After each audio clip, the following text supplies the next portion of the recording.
ஸ்ரீமதே ராமானுஜாய நமக. ஆண்டாள் திருவடிகளே சரணம். திருவாடிப்புறத்து ஜெகத்துதித்த ஆண்டாள் அறிவுரை.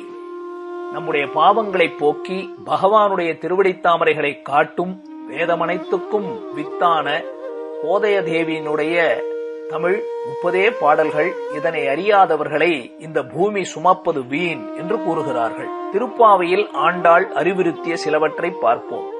முதல் பாடலிலே நாராயணனே நமக்கே பறை தருவான் என்று நாராயணனே அனைத்தும் கொடுப்பான் என்று காட்டினாள்.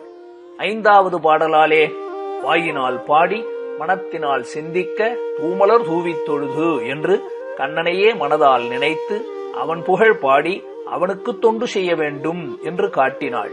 பகவானை அடியார்களோடு கூடி அனுபவிக்க வேண்டும் என்பதனை நீராடப் போதுவீர் போதுமினோ என்று அந்த வார்த்தைகளாலே காட்டினாள். 2வது பாசுரத்தாலே செய்யாதன செய்யோம் தீக்குறளை சென்றோதோம் என்று நம் முன்னோர்கள் தவிர்த்ததை செய்யக்கூடாது, முக்கியமாக புறம் பேசுதல் கூடாது என்று காட்டினாள். அதே 2வது பாடலாலே ஐயமும் பிச்சையும் ஆந்தனையும் கைகாட்டி ஏழைகள் சந்நியாசிகளுக்கு தானம் கொடுக்க வேண்டும் என்று காட்டினாள்.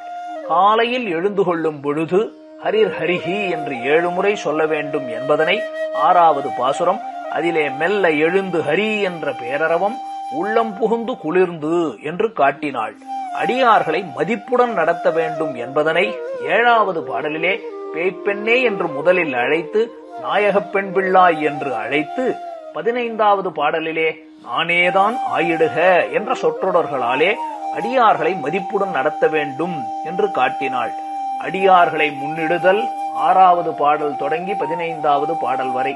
16வது பாடல் குருவை முன்னிடுதல். 18 தொடங்கி 20வது பாடல் வரை தாயாரை முன்னிட்டு பகவானை பற்ற வேண்டும்.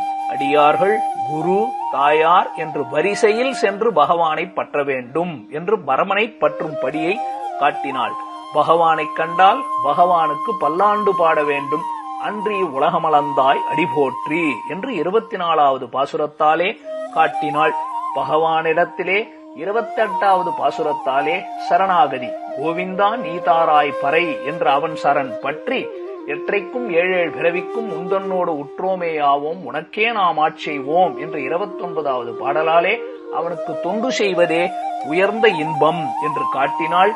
இந்த திருப்பாவை 30 பாடல்களை பாடுபவர்களுக்கு செங்கண் திருமுகத்து செல்வத் திருமாலால் எங்கும் திருவருள் பெற்று இன்புறுவர் என்று வாழ்த்துகிறாள். இப்படி வாழ்த்திய ஆண்டாள் திருவடிகள் வாழி வாழி வாழி.